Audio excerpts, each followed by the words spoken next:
I think sometimes as a Black person, food and being close to land can be a way to kind of connect to an ancestry that's a little murky sometimes.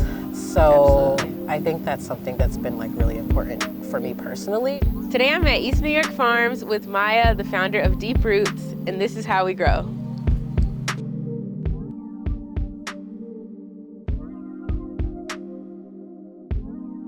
For many people, the idea of growing our own food feels like a distant dream. But as an aspiring farmer, I'm determined to change that. Through this series, I'm exploring the stories of diverse farmers, learning from their struggles, and celebrating their visions to inspire others, including myself, to take steps towards a more sustainable future. In this episode, we meet Maya Stansberry, a professionally trained chef, educator, farmer, and the founder of Deep Roots, which is an educational project that uplifts the foodways of African and Indigenous diasporas.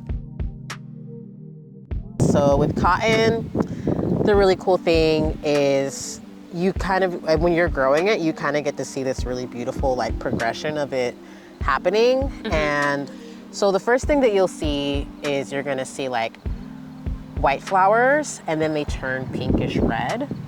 And then those flowers fall off, and that's when you start to see the cotton boll. It looks like the little Bulbasaurus from It Pokemon. Really does, wow. Yeah, it does. That's crazy. And then about like 5 or so weeks of it being like this, it's going to, really like 5 to 8, depends on like where you're at. They pop open, like the ones that you have in your hand. And that's when you know that they're ready to harvest. So they kind of pop open, when they're they ready? pop open, they're ready. Okay. And you know, you can like harvest them from like just pinching them off, or you can use like a little Velcro. I like using clippers just so it's a cleaner cut. I think going a little bit back, growing up around my grandparents who both had gardens. My grandpa had a garden in his backyard in Baltimore County that he would include me and my siblings in a lot, growing things like cabbage and bush beans, and even helping us identify plants that we thought were weeds like mustards, but are really relevant in like the foodways of like Southern Black Americans.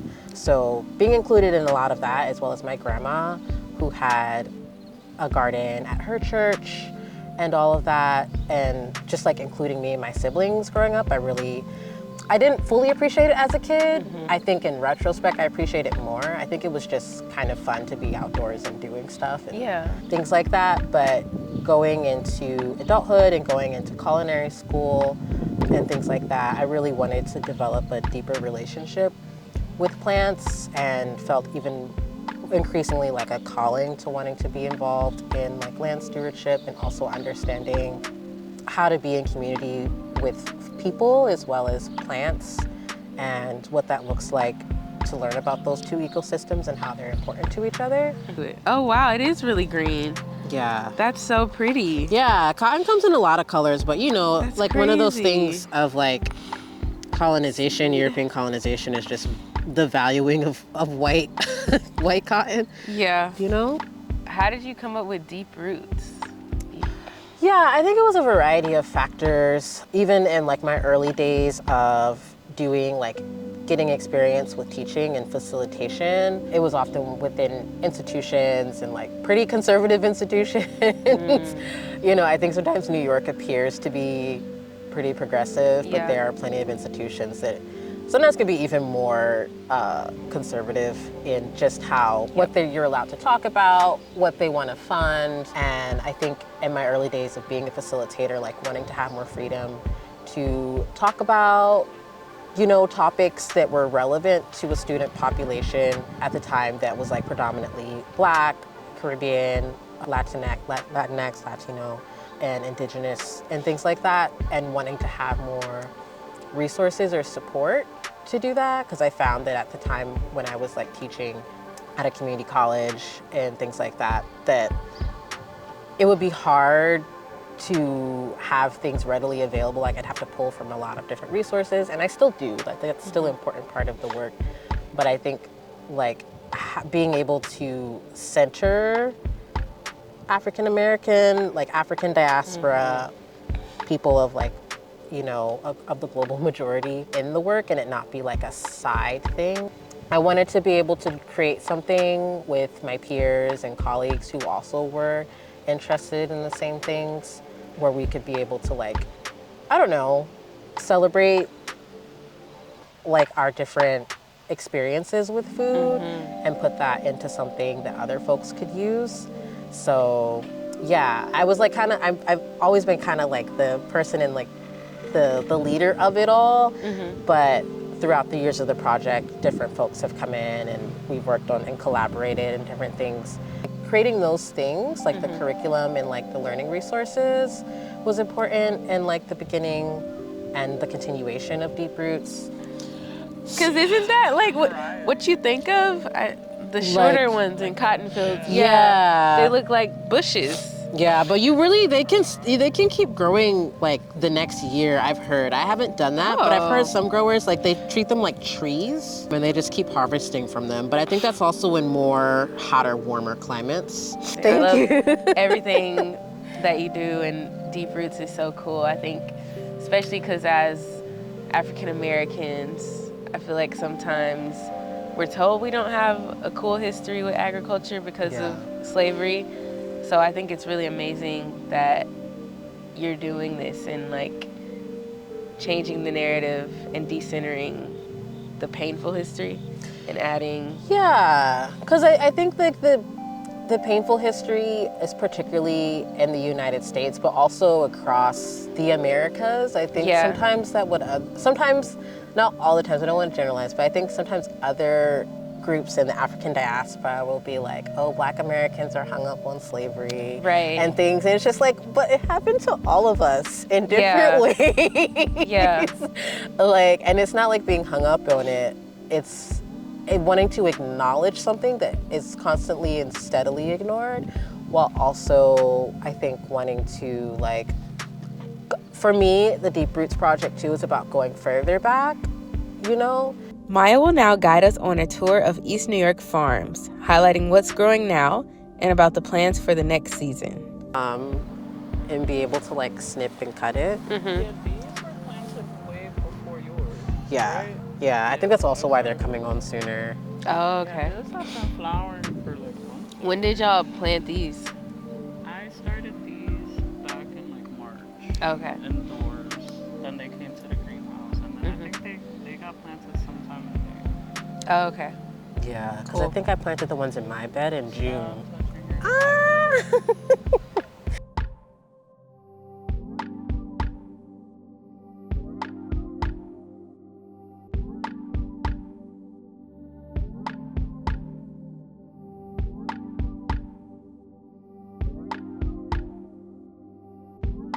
Here we have some of the rice, the Trinidad Hill rice that's growing. You can see they're still pretty green, but they're gonna be turning brown and drying out soon in the coming weeks.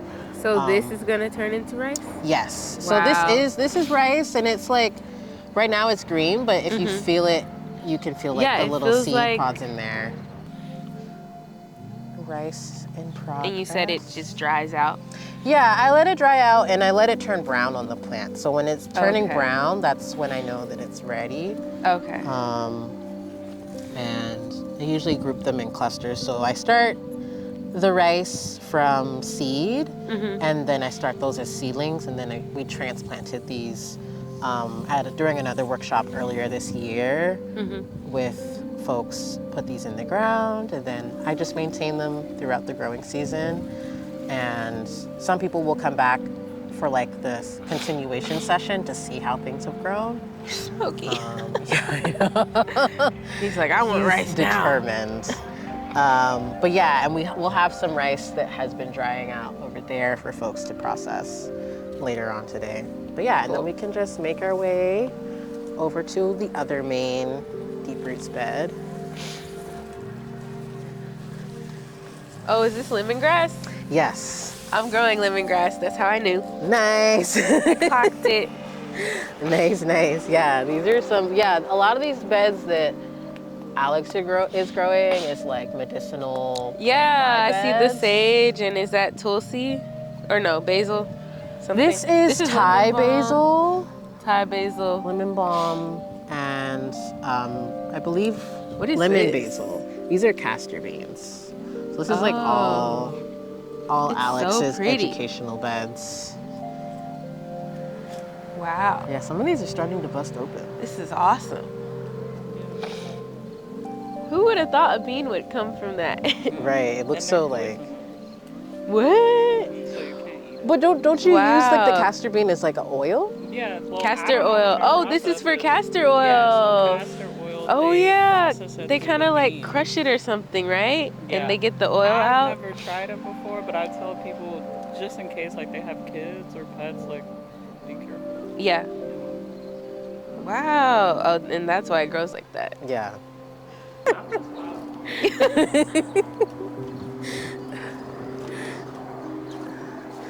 Are those what are these? Garden eggs?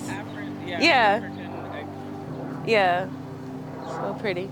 Yeah, Maxine be knowing the plants because you're I like know growing a couple lot of things. stuff. Yep. Alex's infamous sunflower trees. They literally trimmed them so they would look like trees. That's actually pretty cool. It's really cute, but I think they're kind of like slowing down. They were really like vibrant earlier in the season, but everything's at this point slowing down. There's a couple different beans happening over here. There are the Sea Island red beans over here.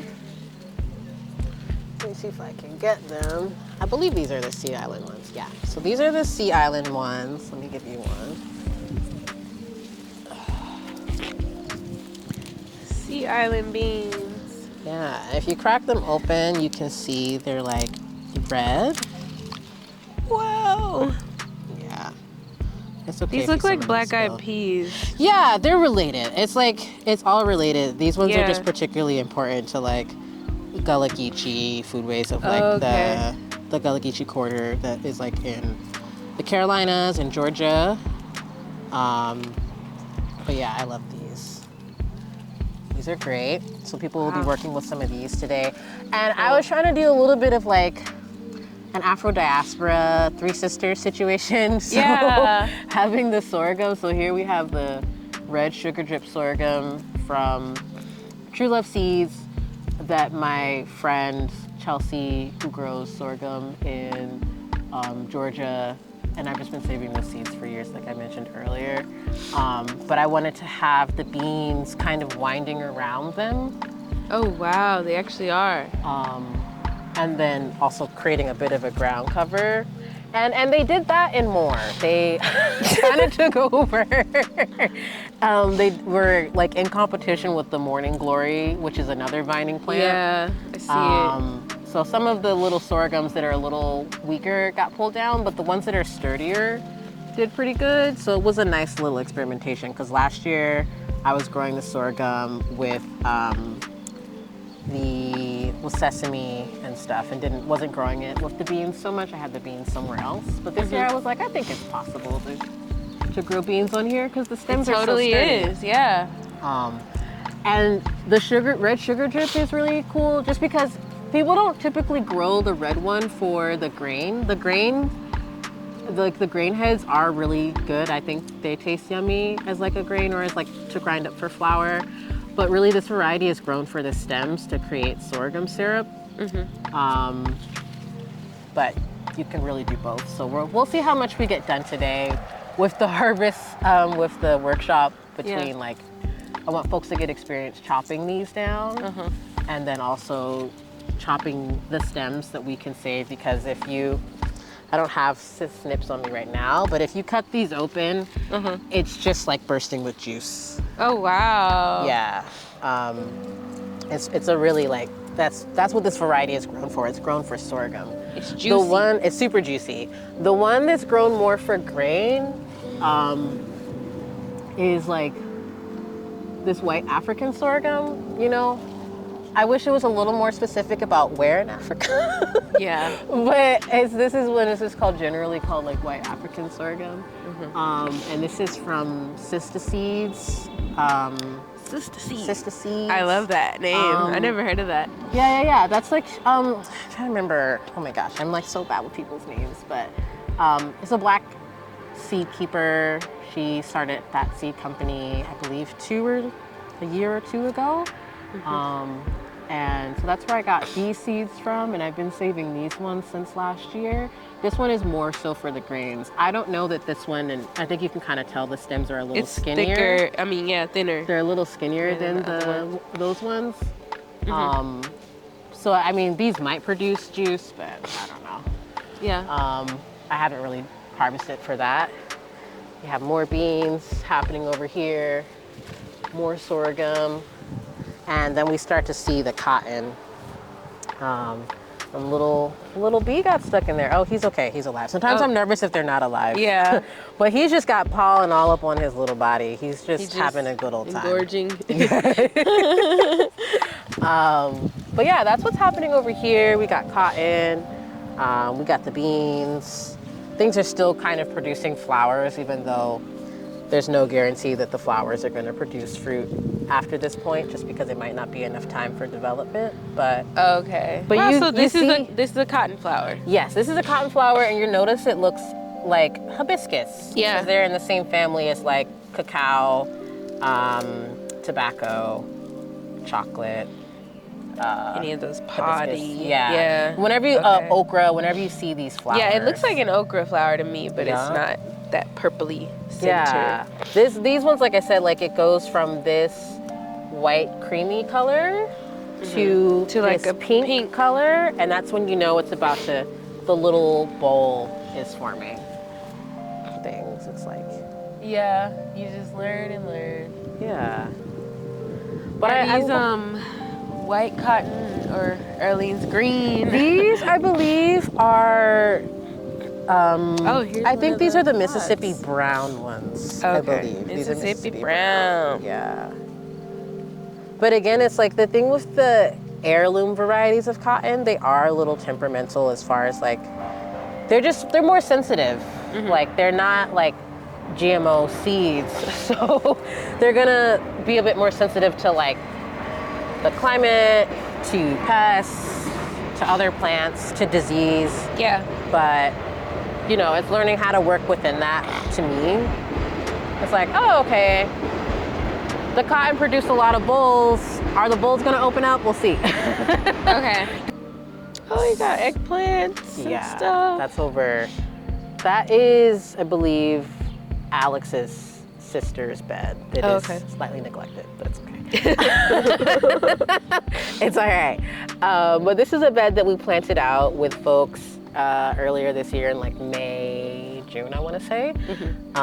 So we have some heirloom greens that we have the green glaze, and then we have the old-timey blue. And some of these are like from 2 years ago. That's why they look so wild, because I was growing them for seed. So collard greens, it takes 2 years. They're biennial plants. So if you want to save their seeds, you have to wait till their second year. Wow. Then they start producing those I didn't know that pods. was a thing. Yeah, so they need like a winter season, and they need to like go through this process. And so, you know, that's what's happening here. You can really keep collards forever and ever. They just keep growing up. It's just a matter of like pest management and crop rotation if you want to have to deal with possible pests from the year before. But I did keep these in since 2023, 2022 maybe. Probably yeah. And they produce seeds. So those seeds I harvested are over on the table, and we're gonna process those today. And then this bed's gonna kind of get turned in. I think it needs a little break. Yeah. Because collards are a pretty heavy feeding plant, as are the peppers that are over here. So these are peppers, these are fish peppers. I think they might have crossed with another pepper, because these were peppers from a friend who had been developing a new variety that has supposed to have like a crown on it, but they didn't develop the crown. They lost their stripes. They're supposed to be striped. So these are just really hot peppers. They're just hot peppers now. Hot peppers. Yeah, but they're still like usable and valuable. They just, for whatever reason, didn't develop the little crown that they were supposed to have. Yeah. But fish peppers in general are really important, particularly to like I believe the area of Baltimore, Maryland, but also the kind of like mid-Atlantic region, in making like the pepper that adds like spiciness to like some of our foods. Yeah. So that's why I wanted to grow that here. And then we have celosia over here as well that's just doing its thing. So pretty. You know, typically you have the celosia for greens for eating, but I kind of just let them flower just because I love the color and feel like we already have the collards. So if we want a green, we already have it. Yeah. But yeah, this is some celosia, also called efo. But yeah, that's what's happening over here. Is that another language? Efo, I can't remember what language that is. I do know it I need to double check, but I'm not sure if it's Igbo or another language. Sounds... What do you call it? Efo. Efo. Is this Efo? Yeah. Yeah. He like, no. Is that Yoruba? Yeah, Efo. There we go. Oh, okay. Right. So I don't know. I've seen some amaranth that kind of looks like Maybe you just like got some little cucamelons randomly. What the heck? They're like What is tiny this? little watermelons. cucamelons. They're like tiny little. They're like a cross between a cucumber and a watermelon. Very nice. There's under that big crevice. There's a whole bunch of like. Oh, okay, yeah. Good for snacking. Thank you. Yeah. Okay. I think really big dreams for like deep roots. I would just love to, I think right now it's just trying to like partner with folks to bring our programming to people as best as we can with whatever funding and resources we have. And I think getting more sustainable funding is one of the big dreams. Yeah. But I think on a bigger vision, it would be so nice to like have like a space. I've always had like a dream where we can have like land to grow and have like educational growing space, as well as like it being a space where it's kind of like a educational center where folks can come out and like learn about growing food, learn about cooking, come like rest and all of that. And I think just having a space like that would be great. Yeah. I think sometimes it seems so aspirational because It does. land access is like really challenging, and I think I'm also sometimes trying to figure out where there is similarities with other people wanting to do projects and like what makes sense for what Deep Roots wants to do. Like, does it make sense to get land and have space? Does it make sense to like focus on programming and curriculum development that brings it to people who already have the spaces? But yeah, I think in an ideal world, we'd have like kind of like a home base where people can come to, and where we don't have to like constantly be in negotiation for, you know, can we be here? Yeah, so that's what I'm like hoping, you know, just little dreams. Yeah. And things like that, yeah. It's already in the midst. It's already happening. It's working. The universe is at work. That's what I like to say. Amen.